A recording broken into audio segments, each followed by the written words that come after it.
Welcome to प्यारे प्यारे छात्रों। कक्षा 8वीं के सभी बच्चों का इस वीडियो में बहुत बहुत स्वागत है। बच्चों, यहाँ पर हम आपके लिए सामाजिक विज्ञान हिंदी माध्यम का वर्कशीट लेकर आए हैं। तो यहाँ पर हम आपको इसका कंप्लीट सॉल्यूशन देने वाले हैं और यहाँ पर हम आपको पर्याप्त समय देंगे ताकि आप इसका स्क्रीनशॉट ले लें। तो बच्चों, यहाँ पर आपको सबसे पहले अपना नाम लिखना है अपनी वर्कशीट पर, और यहाँ पर आपका पिता का नाम, यहाँ आपको अपनी कक्षा लिखना है और यहाँ पर आपको शाला का नाम लिखना है। चलिए बच्चों, क्वेश्चन नंबर 1 की तरफ चलते हैं। तो यहाँ पर असहयोग आंदोलन क्यों चला गया था, इसके कारण लिखे। तो बच्चों, यहाँ पर सभी वयस्कों ने को कांग्रेस का सदस्य बनना, ब्रिटिश सरकार द्वारा शुद्ध के दौरान किए गए वादों से मुकरना। इस तरीके से बच्चों यहाँ पर 6 पॉइंट है, आप इसका स्क्रीनशॉट ले लें। समय की कमी होने के कारण हम इसे पढ़ नहीं रहे हैं। तो चलिए बच्चों, आप इसका फटाक से स्क्रीनशॉट ले लीजिए। और जो अगला क्वेश्चन है हमारा बा वाला, हम इसकी तरफ बढ़ते हैं। तो जो हमारा बा क्वेश्चन है, इसमें भारत आने वाले संविधान कमीशन का विरोध क्यों हुआ, तो आप इसका स्क्रीनशॉट ले लें। तो बच्चों, इसके बहुत सारे कारण थे, तो यहाँ पर हमने इसे कवर किया। आप इसका स्क्रीनशॉट ले लें और जो अगला क्वेश्चन है उसकी तरफ बढ़ते हैं। तो बच्चों, यहाँ पर है गांधी की दांडी यात्रा का उद्देश्य क्या था। तो बच्चों, यहाँ पर नमक कानून तोड़ना इसका मुख्य उद्देश्य था। तो इस तरीके से आप इसका स्क्रीनशॉट ले लें इस क्वेश्चन का भी। और हम अगले क्वेश्चन की तरफ बढ़ते हैं। तो बच्चों, अगला क्वेश्चन है हमारे पास द वाला, आज़ाद हिंद फौज का गठन किसके द्वारा किया गया एवं स्वतंत्र प्राप्ति में आज़ाद हिंद फौज का क्या योगदान था। तो बच्चों, यहाँ पर आज़ाद हिंद फौज का गठन कैप्टन मोहन सिंह ने की थी और सुभाष चंद्र बोस ने फौज में एक नई जान डाली थी। इन्होंने नारा दिया था, तुम मुझे खून दो मैं तुम्हें आज़ादी दूंगा।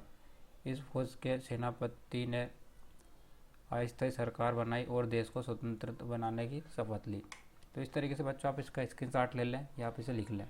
और बच्चों, जो अगला क्वेश्चन था इसका हमने आंसर काफ़ी ढूंढने की कोशिश की, बट हमें यहाँ पर कुछ आंसर इसके मिले हैं, तो हमने यहाँ पर इसे कवर कर दिया। तो आप इसका स्क्रीनशॉट ले लें। यहाँ पर देखिए बच्चों, जो फर्स्ट वाला है उसे हम यहाँ पर दर्शा सकते हैं, कैनेडियन पैसिफिक रेल मार्ग, इसे हम यहाँ पर दर्शा सकते हैं। और जो गन्ना उत्पादक क्षेत्र है बच्चों, वो यहाँ की जगह है, यहाँ पर हमने इसे दिखा दिया है। और जो कोयला उत्पादक क्षेत्र है वो यहाँ पर है। तो इस तरीके से आप 2 का आंसर अपनी बुक से ढूंढ लें।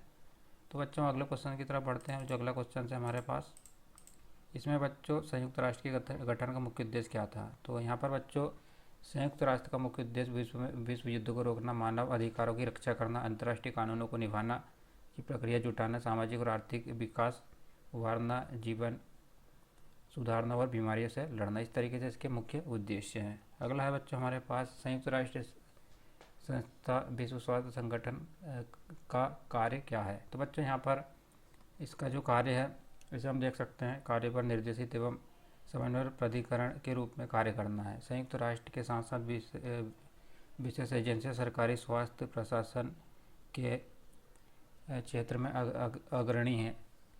इसके साथ साथ बच्चों, यहाँ पर प्रभावी सहयोग स्थापित करना एवं उसे बनाए रखना। तो आप इसका भी एक स्क्रीनशॉट ले लें। चलिए बच्चों, अगला क्वेश्चन है हमारे पास सा वाला, इसके अंतर्गत संयुक्त राष्ट्र में सुरक्षा परिषद के गठन की प्रक्रिया लिखी है, क्या भारत इसका सदस्य है। तो बच्चों, यहाँ पर सुरक्षा परिषद संयुक्त राष्ट्र की सबसे महत्वपूर्ण इकाई है जिसका गठन द्वितीय विश्व युद्ध के दौरान 1945 में हुआ था। भारत इसका कई बार अस्थायी सदस्य रह चुका है। तो बच्चों, आप इसका भी स्क्रीनशॉट ले लें एक। और जो अगला क्वेश्चन है बच्चों हमारे पास है चौथा, इसका है थल सेना में अधिकारी वर्ग के पदक्रम रैंक बढ़ते क्रम में तालिका बनाई है। तो बच्चों, यहाँ पर आप इसका स्क्रीनशॉट ले लें, समय की कमी होने के कारण हम इसे पढ़ नहीं पाएंगे। तो फटाक से बच्चों, आप इसका स्क्रीनशॉट लीजिए और हम अगले क्वेश्चन की तरफ आप चलते हैं। तो उम्मीद करते हैं बच्चों आपने इसका स्क्रीनशॉट ले लिया है। अब हम चलते हैं अगले क्वेश्चन की तरफ और हम इसे। तो बच्चों, जो अगला क्वेश्चन है हमारे, तो भारत के स्वतंत्रता आंदोलन में भारत छोड़ो आंदोलन का महत्व लिखिए। तो बच्चों, आप इसका स्क्रीनशॉट ले लें। भारत छोड़ो आंदोलन विश्व युद्ध के समय 9 अगस्त 1942 को आरंभ किया गया था, जिसे अगस्त क्रांति भी बोला जाता है। इस आंदोलन का लाखों भारत के साम्राज्य को समाप्त करना था। यह आंदोलन महात्मा गांधी द्वारा यहाँ पर बच्चों हासिल भारतीय कांग्रेस समिति के प्रमुख अधिवेशन में शुरू किया गया था। तो इस तरीके से बच्चों, आप इसका स्क्रीनशॉट ले लें। अगला जो क्वेश्चन है हमारे पास, नकदी फसलें किसे कहते हैं। तो यहाँ पर बच्चों, खाद्यान्नों के अलावा ऐसी फसलें जिनके उत्पादन से अधिक नगद आय प्राप्त होती है नकदी फसलें कहलाती है। जैसे यहाँ पर बच्चों, इसका स्क्रीनशॉट ले लें आप, गन्ना, कोको और केला, इस तरीके से जो नकदी फसलें हैं। अगला है बच्चों, यहाँ पर दक्षिण अमेरिका की जलवायु की विशेषता लिखी है। तो यहाँ पर हमने इसकी 4 विशेषताएँ लिखी है, आप इसका स्क्रीनशॉट ले सकते हैं।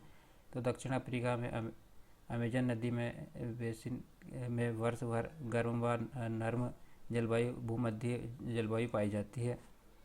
यहाँ पर तापांतर कम रहता है, ऋतुओं का अभाव रहता है और प्रतिदिन के तीसरे पहर में बिजली की चमक बादलों की गड़गड़ाहट के साथ मूसलाधार बारिश होती रहती है। तो इस तरीके से बच्चों आप इसका स्क्रीनशॉट ले लें। अगला बच्चों सिनकोना वृक्ष से कौन सी दवाई बनाई जाती है? तो कुनेन नामक औषधि बनाई जाती है। इसके बाद बच्चों जो अगला क्वेश्चन है ये थोड़ा सा बड़ा है, तो आप इसका स्क्रीनशॉट ले लें। अगर हम इसे पढ़ना चालू करेंगे तो जो वीडियो इसकी लेंथ काफ़ी ज़्यादा हो जाएगी, इसलिए हम इसे पढ़ नहीं रहे हैं। यहाँ पर हमने इसे थोड़ा सा हाईलाइट भी कर दिया है, तो आप इसका स्क्रीनशॉट ले लें फटाक से। तो उम्मीद करते बच्चों आपने इसका स्क्रीनशॉट ले लिया। अब जो अगला क्वेश्चन है हमारे पास, वैश्वीकरण से क्या आशा है? तो इसका भी आप स्क्रीनशॉट ले लें। वैश्वीकरण का शाब्दिक अर्थ है स्थानीय क्षेत्रीय वस्तुओं या घटनाओं के स्तर पर रूपांतरण की प्रक्रिया है। इसे एक ऐसी प्रक्रिया का वर्णन करने के लिए भी प्रयुक्त किया जा सकता है जिसके द्वारा विश्व में लोग मिलकर डाक समाज बनाते हैं तथा डाक साथ कार्य करते हैं। अगला है बच्चों यहाँ पर प्रोजेक्ट कार्य है, तो यहाँ पर आप इसका स्क्रीनशॉट ले लें। मैं इसे थोड़ा सा जूम इन कर देता हूँ। तो यहाँ पर हमने इसके जो आंसर्स है इसे प्रोवाइड करने की कोशिश की है। आप इसे थोड़ा सा मैनुअली अपने हिसाब से और देख लें। तो बच्चों आप इसका स्क्रीनशॉट ले लीजिए फटाक से। और जो आपका सामाजिक विज्ञान का वर्कशीट है इसे हमने कंप्लीट कर दिया। इससे रिलेटेड जितने वीडियोस है इसका लिंक आपको इस वीडियो को डिस्क्रिप्शन में मिल जाएगा, तो वहाँ पर जाकर भी देख सकते हैं। तो उम्मीद करते बच्चों आपको वीडियो पसंद आया होगा। अगर वीडियो आपको पसंद आया तो इसके लिए बहुत बहुत धन्यवाद। मिलते हैं बच्चों एक किसी नेक्स्ट वीडियो में, तब तक के लिए नमस्कार।